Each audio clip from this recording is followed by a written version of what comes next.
So what is this? What is this move that Bitcoin has never, ever, ever, ever seen before in its 15-year history?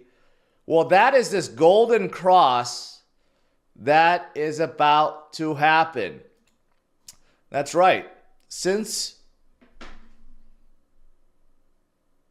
Actually, this is the wrong one, but okay, I'll still use this one. There is another chart that shows that we are forming a golden cross for the first time ever. I think that's on the weekly scale. This is not the right one, but I'll still use this.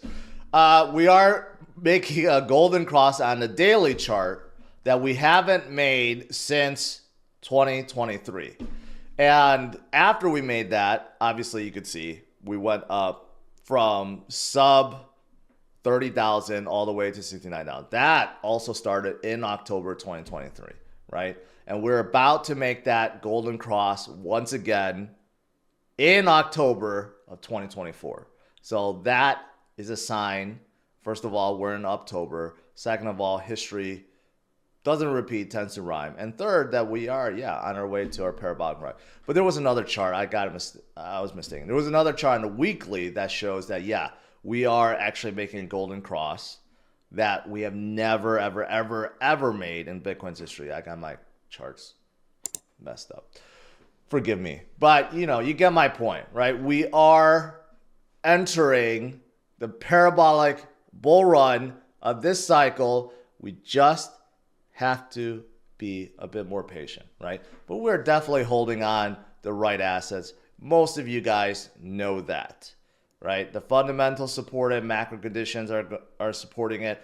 And based on all the shenanigans I've been talking about with inflation, with government, with central banks, and distrust in them, you have to hold on something better like Bitcoin. At the very least, if you don't like Bitcoin, you got to hold on like gold. But Bitcoin is a pharmaceutical grade gold that is way better in every single way. So, of course, you hold on to Bitcoin, right?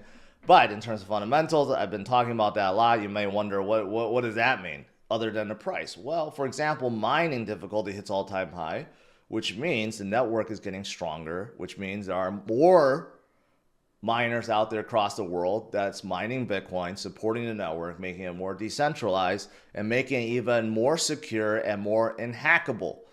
That is part of the fundamentals, right? Same thing with wallets, the number of wallets, transaction volume, all of these things are skyrocketing. Bitcoin processes more transactions per year than MasterCard and Visa combined.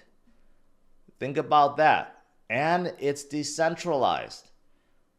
Okay, no one could stop a transaction between you and anyone else across the world. No one does even know about it. There's no middleman, no third party that has to approve it or can deny it. Unlike Visa or MasterCard or Swift or ACH or anything, wire transfer, someone has to approve it and someone can deny it. On Bitcoin's network, no one has to approve it. No one can stop it. That's the difference between centralization and decentralization. Coca Cola tops earning estimates as higher prices offset sluggish demand. So this is what manufacturers and companies do. Okay, they know demand is coming down. They know the only way they're going to offset that is by hiking up prices. And sometimes they do so not even due to inflation. They just do so because they want to make more money. Price gouging, right? But sometimes they have to do it because their price of goods go up too, like plastic go up or whatever, or the chemicals they buy go up. But this is what I'm talking about, slowly, right? 10 years ago, maybe a price for a bottle of Coke is like $1. Now it's $1.50 or $2. And for most part, you're just like, whatever, you don't pay attention. But it's everything. It adds up. That's why inflation is a bad thing. It robs you of your purchasing power. You don't realize it, but everyone does it. That's why you need to invest. That's why you need to hold on assets that also go up in price due to inflation. Otherwise, if you're just holding on a whole bunch of cash, or you're not holding on a bunch of cash, you're just living paycheck to paycheck, you realize that what you can buy or purchase over time gets smaller and smaller and smaller and smaller because everyone is just jacking up their prices, right? I think that's, it's very apparent with this headline. They're just jacking up their prices. That's it. That's all they're doing.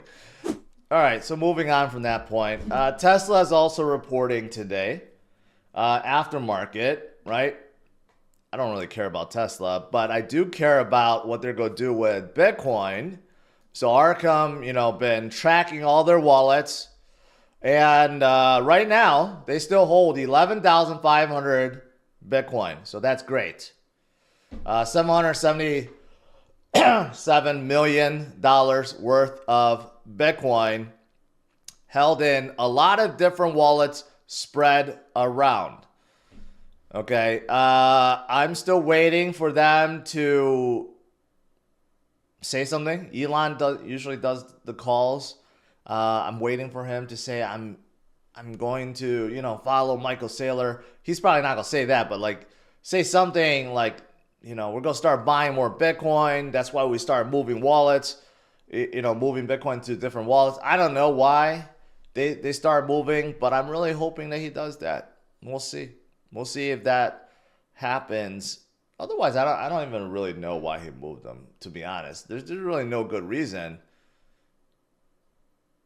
other than accounting or taxes. I don't know, something like that. And then also in the U.S., 10-year Treasury yield rises again. Highest since June. That's usually not a good thing. That's usually a sign of fear in the markets. And right now there are still a lot of fear about the economy, inflation, debt, the new president, a lot of fear, uncertainty, the usual stuff. That's why things are going up. Yields going up, so forth, right? And Paul Tudor Jones yesterday just said that he thinks there's an impending doom coming because as a nation, we're going to go broke because we just keep spending and spending and borrowing and spending, and it's just a never-ending cycle. And at some point, our bond market may collapse because this is our way as a country to borrow money, to issue more bonds. And we entice other countries to buy our bonds with these high interest rates. What if others stop buying? Then we will be in trouble.